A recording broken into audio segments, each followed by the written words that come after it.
Hello, everybody. Let me just get my lighting together. Can everybody see me? Today, we're going to be discussing the digital transformation in education. And that's just a simple way of saying how has technology changed over the course of, uh, of, of the years in technology.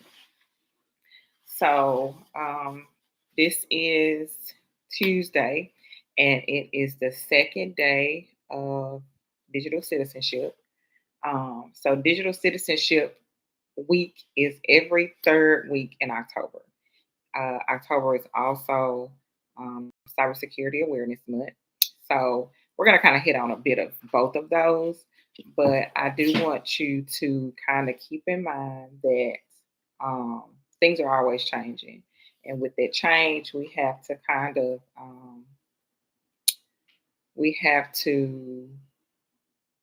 be willing to adapt and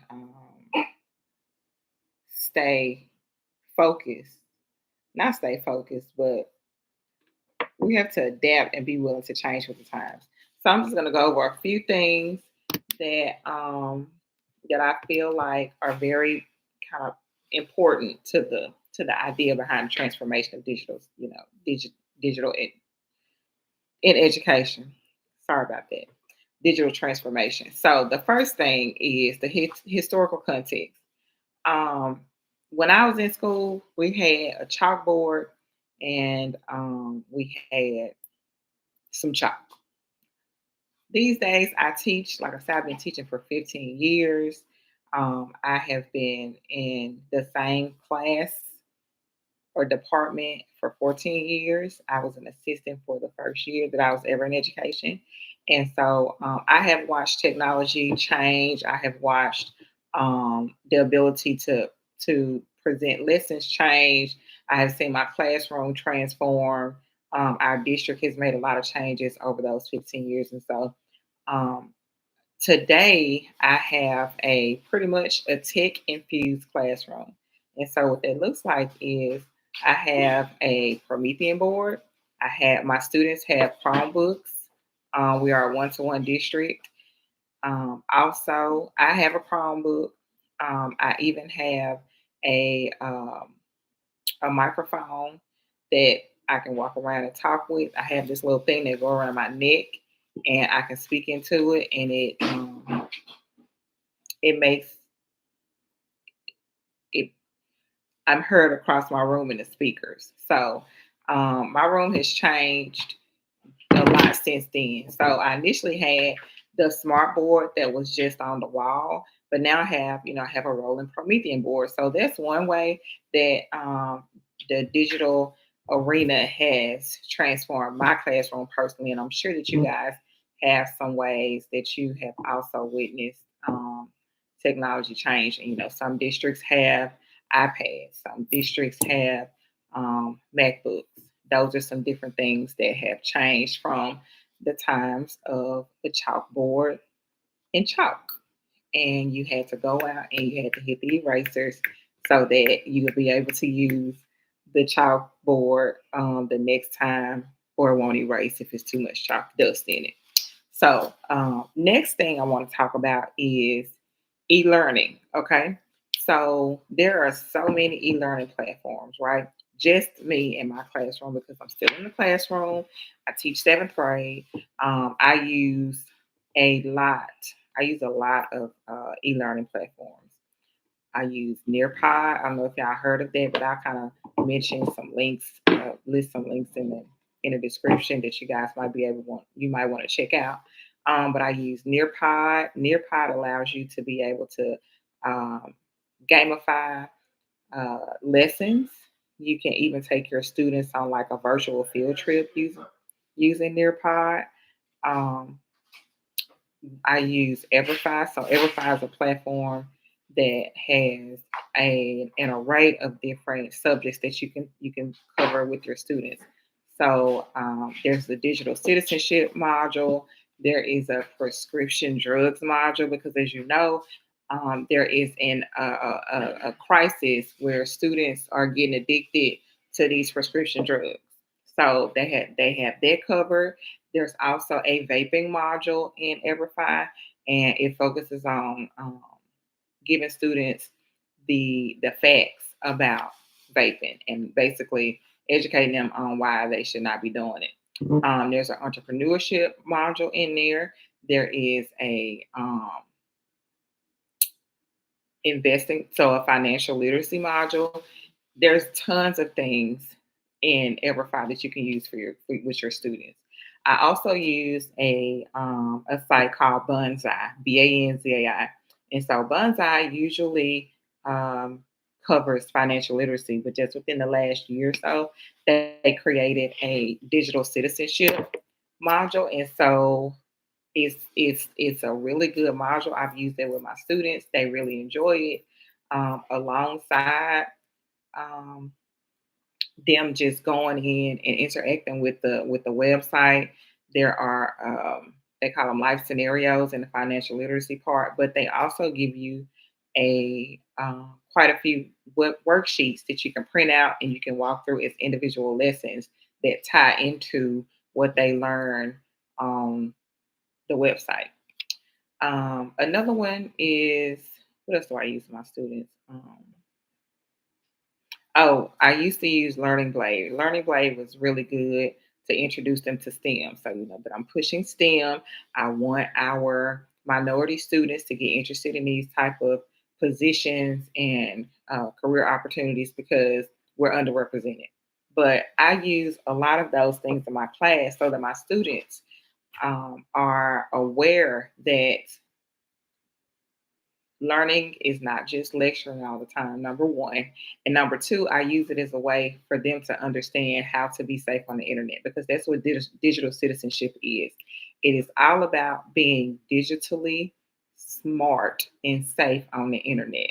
And by using those sites, they get to learn about that scenarios. They get to decide what should and should not be done by interacting with an interface that's gamified. All right, so tech in the classroom, digital tools. I kind of hit that interactive whiteboards, which would be my Promethean board. I have an iPad that I connect to my my Promethean board. You can even bring in. Some districts have Apple TVs, and so they use the Apple TVs. That way, they can screen share their device to their interactive whiteboard or their Promethean board. Um, you can use technology to create your lesson plans. One of my favorite websites to use is code.org. So I'm a big code.org um, user. I first started using code.org before they had a curriculum when they were just using or when they first they only had the hour of code. So I have been using code.org for that long, and that's been a long time. I loved code.org so much that I signed up to become a facilitator. And so, as time went on, I have been able to touch quite a few students all over this state um, with my knowledge of the code.org curriculum. So code.org is one of my favorites. And if you have not been on that site, you can even have your like there is a part of it where you can only access it if you are a verified teacher, but there's a lot of things that you can do outside of being a verified teacher. So you might want to look into that. Let's see, cyber threats. So this is where I get excited because I want people to understand that it is very important for them to be safe when they're on the internet. And I was on LinkedIn earlier today, just for an example, and I saw where they were doing somebody on the news had a clip of an interview in there. I don't really know the specifics, but what stood out to me was the red circle, and this was a live interview in front. It was national, and in the back of the right behind this guy, there was a sheet of paper and it said passwords on it, and all the passwords were listed. Do you know how dangerous that is? That is very dangerous. So we want to be aware of how we are sharing information. Number one. Number two, um, password safety is is very important. Most school districts have it set up to where you have where we are a Google district, and so we have to change our passwords. We're prompted to change our passwords ever so often, and then we also have an MFA, so that's multi-factor um, authentication. And basically, when I sign in with my name and password, I can uh, opt to have a code sent to my phone, or I can tap on my phone on the YouTube app. So that just allows me to be able to safely sign in, and I don't have to worry about anybody using my account or hacking my account, because that has happened before and it was on my Google email. But my school district has it set up to where we have to use multi factor authentication. What else? Why is cybersecurity important? So I know that it seems like it's really not that important to know um, how to be safe online, passwords, um, what to identify before you click on an email that is sent to you seemingly from somebody in your workplace, but it's really not. It's a phishing email, and what phishing means is that that individual who sent you that email has um, created an email, has written up something, and they are aiming to pique your interest and get you to trust that the email is legit without, question. And usually there's a link there. And when you click on this link, it either tells you that you need to update a password or something similar. But what it is doing, it is getting information from you without you really realizing it. So it's very important that you understand that phishing is a big thing in K 12 education. Um, Hacking a school district and having ransom attacks is, again, it's becoming very, very um, frequent. And the only way that it can be minimized is if we are educated, if we know what to look for. Don't just take emails at face value, because they can look like they came from Google, or they can look like they came from Microsoft, or they can look like they came from somebody in your workplace's human resources office, but they're not. So you need to really be aware of the tactics, because you know, cyber criminals are real. Now we have physical criminals that walk around, but cyber criminals are real. With that, let me go back to digital citizenship. So another key thing that you want to try to implement with your students, whether it's during this week of Digital Citizenship Week or just in general, because I try to always do that with my students, is to make sure that they understand that um, cyberbullying is a crime. Okay. And it's not okay. And that when you do that, there are consequences. So we can take that idea and we can apply it to a ransom attack, where a school district might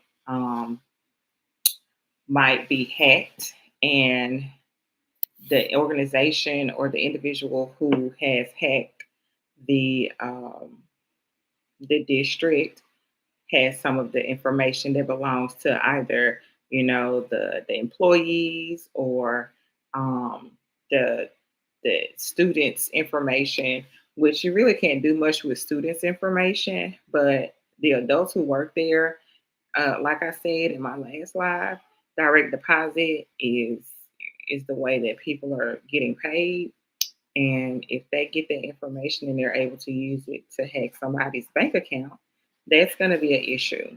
So you kind of want to think about cybersecurity as